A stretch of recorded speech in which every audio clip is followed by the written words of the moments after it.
Magandang araw mga idol. So ngayon for today's video po, tuturuan ko po kayo kung paano magtupi ng karton.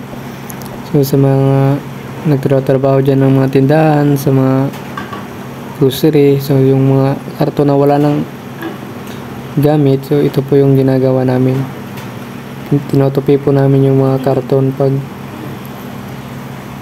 hindi na po kailangan, iba po yung pangbagay, tsaka ito yung tinatali namin pag kasi binibenta to eh. Yung kilo nito tag 1 piso lang.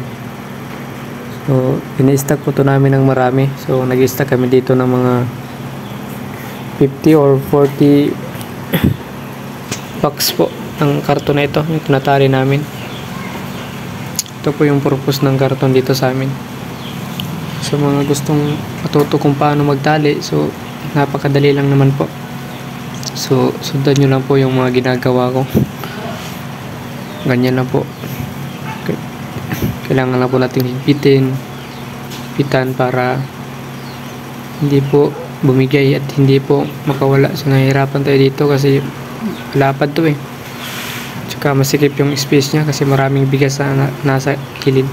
Kaya ayusin muna natin yung dito. Kasi kaya dapat kailangan pantay eh. So papantayin natin yan. O ganyan na po. So pantay na po. Nasa gitna na po yung tali. So hihilahin natin. Hihilahin natin ng mahigpit. So isang ikot pa. So isang tali pa para sigurado na hindi mabubutas. So, pag nabutas yan eh, malalagyan yung mga karton. Kasi maraming palaman dyan eh. Yung maliliit. Nilagay ko lang sa gilid. Pag naputol yan, so butas. Diba? Ganyan na po. So ayan na po. Napakadali lang naman po. Tapos, kailangan na natin higpitan ng tali. Yan.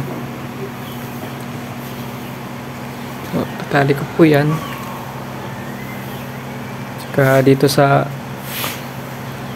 dulo, lalagyan na natin. Yan.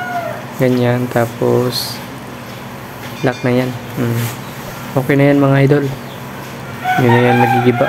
Parang relasyon nyo madali lang masira. So yan na po.